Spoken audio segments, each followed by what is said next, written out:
Hello, hope you're doing well today. Hey, today we are continuing our conversation in chapter 11. This is part 2, and we're talking more about professionalism. So I know you may not be thinking about yourself as a professional yet, but you're going to be there very quickly, and it's time to start thinking about yourself as a professional in the field. So, moving beyond the surface level and understanding the core responsibilities and mindset that drive that excellence and impact. Here we go. So, what does it mean to be professional? And what does professionalism look like? It's really not just a theory, but it is about practice. First, it starts with a commitment to the field. This means showing up with purpose and staying informed and continually investing in your growth and impact. And next, we demonstrate professional competence and conduct. That means being prepared, respectful, and reliable, and always holding yourself to the highest standards in both how you perform and how you behave. The next is a possession of required credentials. And whether it's a degree, certification, or licensure, meeting the requirements shows you're qualified and committed to maintaining the standards of your profession. Another key component is advocacy. Professionals speak up for their field, for their clients, and for equitable access to services and opportunities. This also means being a voice for those who may not have one. Accountability is something that is crucial. Own your responsibilities, learn from your mistakes, and hold yourself to the same expectations you have for others. True professionalism also requires cultural competency and cultural humility. It's an ongoing effort to understand and respect diverse backgrounds, entities, and perspectives. We must listen, learn, and adapt with openness and empathy. We must also adhere to ethical standards, doing what is right, even when it's not easy.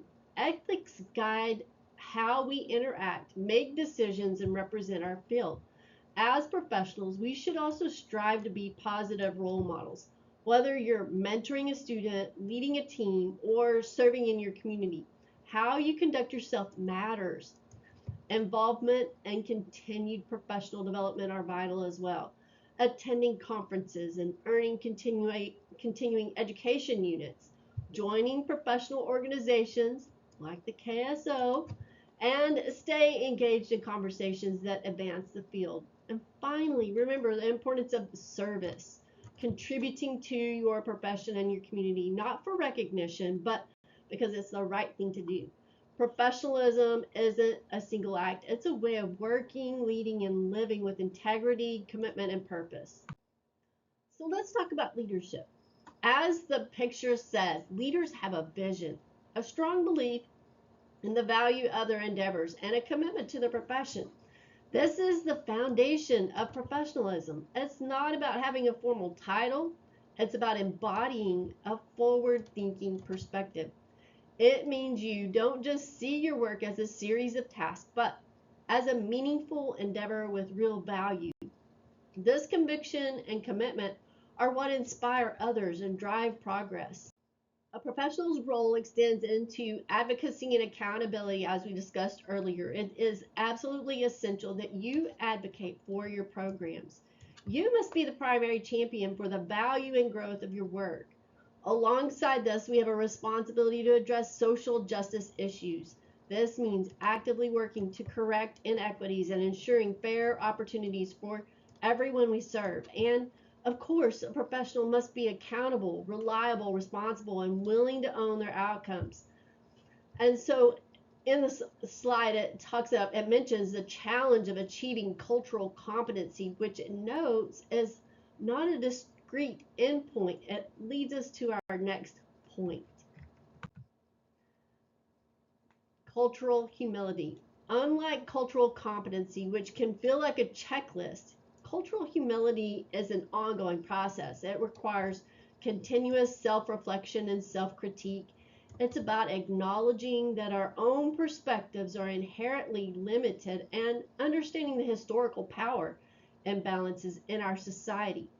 By practicing cultural humility, we become true advocates for change, ready to listen, learn, and adapt to better serve diverse communities.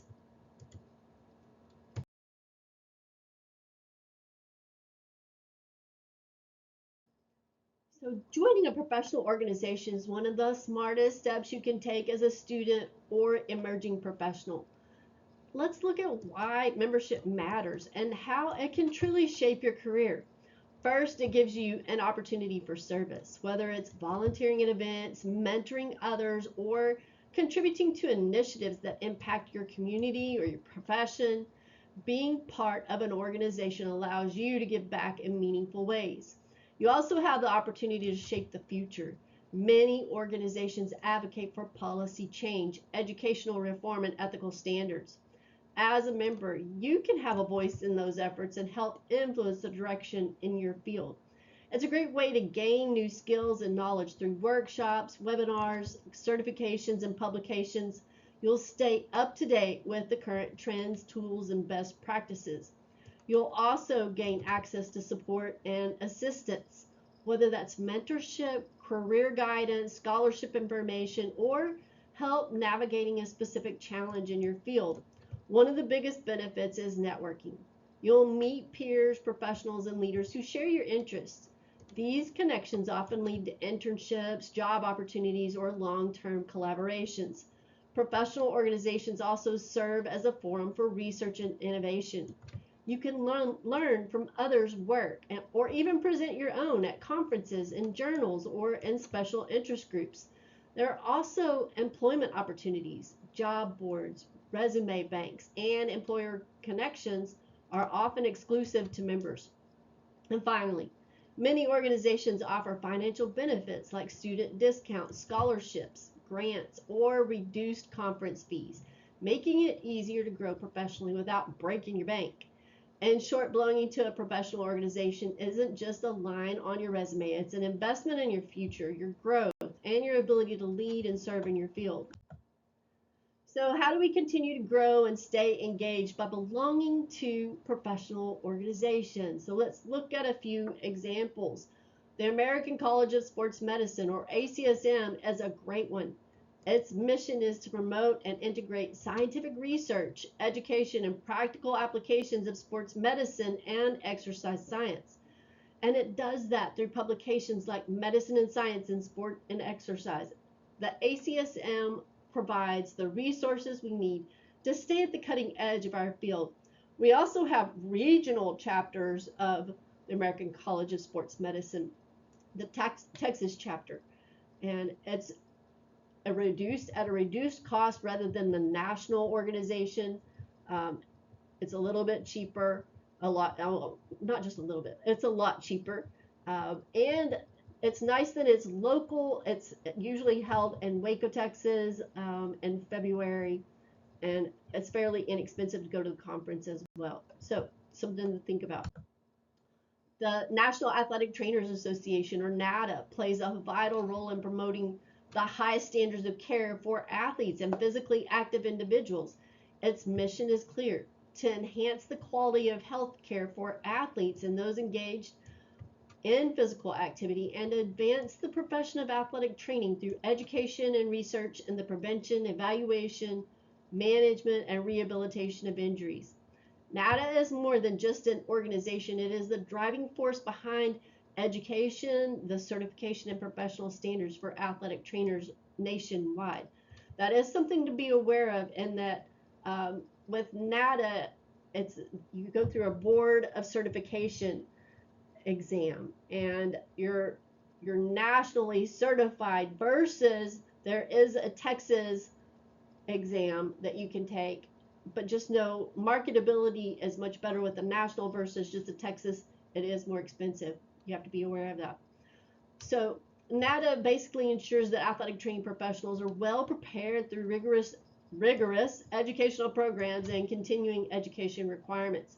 One of NADA's key contributions is its publications, which serve as valuable resources for current research and professional development. One of those journals, the Journal of Athletic Training, publishes peer-reviewed research on clinical practices and emerging trends and evidence-based techniques. The NATA News provides updates on policy and advocacy efforts, member highlights, and practical resources for day-to-day professional life. Additionally, the NATA website is a central hub for everything athletic training. It offers certification info, clinical tools, job postings, research updates, and ways to get involved in advocacy and professional development. Whether you're a student or a practicing athletic trainer, NATA supports you in staying informed, connected, and committed to excellence in the field. And for those in health and physical education, there is Shape America. Shape America is dedicated to promoting health for the entire population, establishing standards of excellence and influencing public policy. Membership in this organization is a hallmark of a committed professional. So if we look at the highlights for Shape America, it's the Society of Health and Physical Educators. Shape America is the national organization that supports professionals in health education, physical education, recreation, and dance. Its work is centered around a powerful mission. That's to promote health and physical literacy for all individuals, especially children and youth. One of Shape America's primary goals is to promote health across the population by supporting effective health and physical education programs in schools. They believe that every child deserves access to a high quality physical and health education because lifelong habits of movement, nutrition, and well-being start early. Another major focus is on establishing standards of excellence. Shape America develops and maintains the national standards for K through 12 physical education, which are used to guide curriculum instruction and assessment nationwide. These standards ensure students gain the knowledge, skills, and confidence to enjoy a lifetime of physical activity. Shape America is also deeply involved in influencing policy. The organization advocates for funding legislation and initiatives that support physical and health education at the local, state, and national levels. Speaking of the state levels, our organization for physical education and health it's TAFERD. So Texas Association of Physical Education, Health, Recreation, and Dance. And again, the membership dues are much cheaper. The conferences are local. This next year in 2025, it will be held in Fort Worth. So they basically, going back to Shape America, they provide tools and resources for educators to become advocates themselves, yourself, helping to shape healthier school environments. So these organizations are just a few examples. There are a few others, as you can see here on the page. The key takeaway is that active participation is crucial. It leads to our main talking points, which we'll talk about for advocacy and making sure we want to reduce the disparities in physical activity that exist across different population groups. We must actively work to promote access to quality programs for all. And second, as leaders, we must embrace diverse cultural perspectives to create truly inclusive and welcoming environments. So when we talk about working effectively with diverse individuals and communities, two important concepts often come up: cultural competency and cultural humility. While they are related, it's important to understand there's a difference between the two. Cultural competency suggests that there is a specific knowledge, set of knowledge, skills, or understanding that can be mastered. In this view, professionals aim to learn about other cultures and beliefs, customs, communication styles, with the goal of becoming competent and working with people from those backgrounds. It implies there's a discrete endpoint that once you've learned enough, you've achieved cultural competency. But in reality, culture is far too complex, evolving, and personal for that. That's where central humility comes in. Cultural humility. Cultural humility shifts the focus forward. It's not just about learning about others, it's about engaging in critical self-reflection. It challenges us to examine our own biases, assumptions, and cultural identities, and to recognize how those might influence our interactions and decisions and behaviors. Instead of aiming to master someone else's culture, cultural humility asks, how might my own background, privilege or perspective affect how I see this person or situation. It's a lifelong process of learning, listening, and being open to correction. So while cultural competency focuses on knowledge, cultural humility emphasizes attitude and growth. And in professional practice, especially in education, healthcare, sport, and community work, cultural humility leads to more respectful, responsive, and equitable relationships. Now, advocacy plays a critical role in promoting equity in physical activity opportunities. If we want to reduce the disparities that exist across different population groups, we must actively work to ensure that everyone has access to quality physical activity programs, regardless of their background, ability, or community resources. But advocacy alone isn't enough. As leaders in the field, we must also embrace and respect cultural differences. That means going beyond simply recognizing diversity. We must intentionally foster inclusive environments where people from all cultural perspectives feel seen, welcomed, and valued.